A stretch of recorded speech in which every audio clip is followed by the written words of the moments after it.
This tutorial is going to go over grading in Canvas using rubrics. It's going to assume you already know how to create a rubric and attach outcomes to it, and also attach that rubric to an assignment. So you'll see here I have in my Canvas sandbox shell, I have an outcomes example assignment that I created from a previous tutorial. As I scroll down here, you'll see the rubric that I have created here, and then the two institutional level outcomes that I have attached to that rubric down a little bit lower that do not have points specified, but they're just for tracking learning mastery for the students. Now, as just a quick point of review in this, in order to grade your assignment with rubric, you do need to have the rubric configured properly. I'm going to click on this little pencil here in the upper right corner to edit the rubric so I can just verify that I have set this up properly. And then at the very bottom of this, there should be one checkmark box here that says use this rubric for assignment grading. If this is not marked, then you're not going to be able to easily use the rubric to grade. And by default, this is not marked. So whenever you create a new rubric and attach that to an assignment, you always have to mark this if you want it to be very useful to you. So that's fine. It's already marked, so I don't need to save this. I'll just cancel. So now I'm going to go in and grade one of the submissions that's come in. So I'm going to go ahead and click on Speed Grader in the upper right corner while I'm looking at this assignment that I want to grade.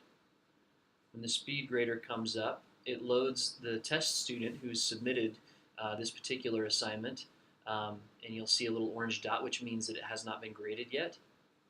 And then we can see the paper here. And so when it comes to this particular paper, we can add comments just like you're used to. We can add a text comment and annotate all we want. And then over on the right-hand side is where the grading and the general comments happen. Here's a View Rubric button here. This is where we want to actually use the rubric to grade. So I'm going to click on View Rubric. And then it's just a matter of selecting the level that the student has achieved. So I'm going to go ahead and give full points for quality, partial points for relevance, and so on and so forth. Full for contribution, full for global picture, and then maybe 0 points for this one for whatever reason. Down a little bit lower, we also have the institutional level outcomes here, which we can go ahead and choose where the student has what level of mastery the student has achieved. And this, of course, does not actually go towards the grading because the way that you set that up to where these particular criteria, these outcomes do not apply to the student's score. So the student's score is over here and it will automatically be tallied up as soon as I am out of here. It shows that the student has an 8.75 out of 10. So I'll go ahead and hit save on that.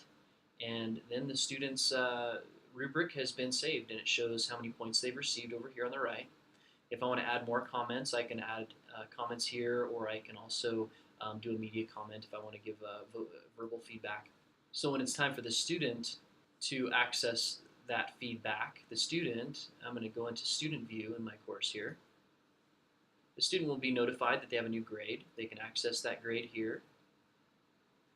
And this is the assignment that they've handed in that I've graded. There's a little blue dot, which means they have not seen the feedback here yet.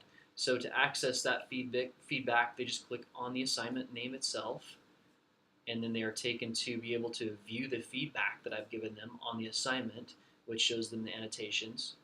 Then in the upper right-hand corner, we also have an option to view the rubric. So I'm going to go ahead and click on Show Rubric, and then the student has access to all that rubric information as well. I hope that's been helpful. Thank you.